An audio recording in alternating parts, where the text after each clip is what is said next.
Welcome to ReallyLearnGuitar.com, and here's another Jeff's Tip of the Week. Today we are going to talk about string bending. Couple things about string bending. First thing that we want to do is get our finger mechanics together. So what I want you to do is to take a string, any string. In my case, I'm going to choose the 3rd string, 7th fret. And we need to work on what's called a reinforced bend. A lot of people, when they first start bending, try to bend with just one finger. And what happens is your finger oftentimes slips off and you get this sound. And that's not quite the sound we're looking for. Another reason that we want to bend with multiple fingers is it's obviously going to give you more strength to push the string. So I like to bend. Sometimes I'll bend with 2 fingers. Sometimes it's necessary to bend with 2 fingers. Sometimes I'll bend with 3 fingers. And sometimes I'll even bend with my pinky. Today we're mostly going to be talking about just bending with the 3rd finger because that's the most common way. What you want to do is to fret your 7th fret and then put your other 2 fingers, your 1st and 2nd finger, behind that. It doesn't matter where you put it behind it, just so long as it's behind it.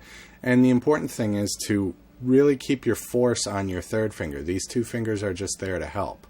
So we're going to hit this string and we're just going to push it. Just push it as far as you can.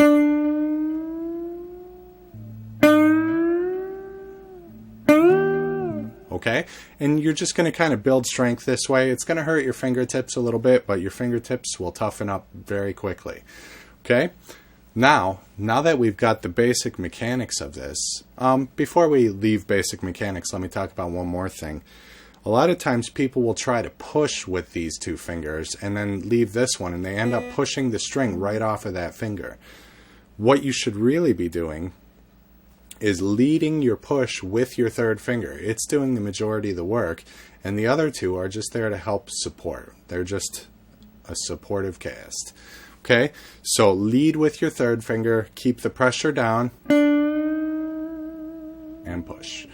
Okay, which leads me to the different types of bends that there are, and before I demonstrate those to you, let's look at them on the board.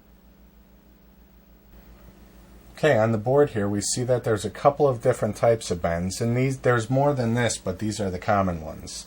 The first one is just called a bend, and it's typically demonstrated with a swoosh. If you just see this line curling upward, that's just a straight bend. So you'll bend from the 7th fret to a fixed position, which is what the 1 indicates. And we'll talk about the 1 more in just 1 second. So that's a bend. This one is called a pre-bend and release.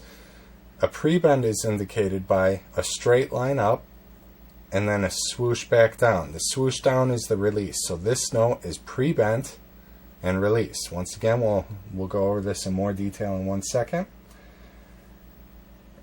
In the bend and release, the beginning of the bend starts like the first regular bend, but then of course there's a release. So you see there's a swoosh. It's different than the pre-bend. The pre-bend's the straight line, and the bend and release is a swoosh followed by a downward swoosh. And then we have another bend over here, which we'll talk about in 1 second. When you bend a note, it needs to move what's called 1 full step. And a full step is 2 frets higher than the fret that you're on. So for instance, if you're at the 7th fret and it calls for a whole step bend, which is usually indicated by a 1, it wants it to sound of the note at the 9th fret. And we'll go into this on the guitar in just a second.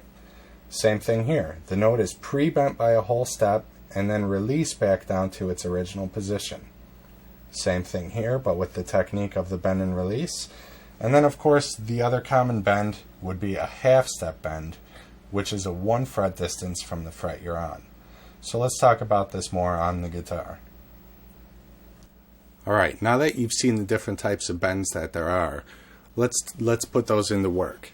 So we talked about the full step bend, and if I'm bending from the 7th fret and I need to bend a full step, when I bend the string to the appropriate distance, it should sound as though I'm playing the note at the 9th fret.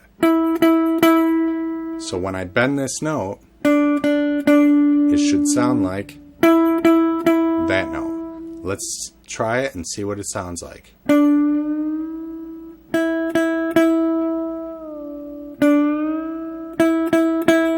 A good way to do this is to play the note that you're trying to bend to, get the sound of it in your mind, and then go right back and bend.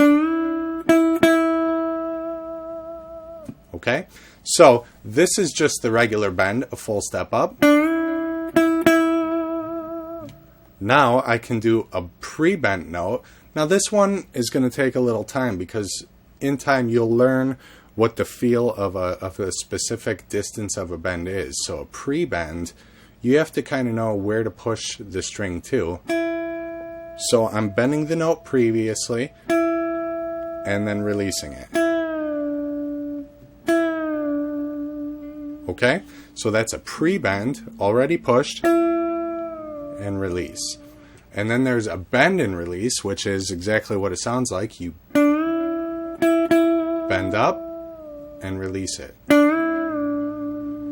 Alright, and last but not least is the half step bend. And a half step bend is only a 1 fret distance from where you're at. So if the bend calls for a half step and I'm at the 7th fret, it should sound as though I'm at the 8th fret.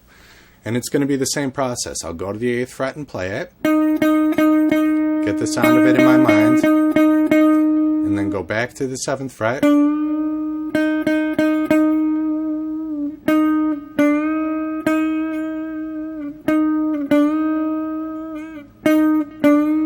and just go back and forth until I get the feel. Eventually you're going to know what it should feel like when you bend properly. Okay?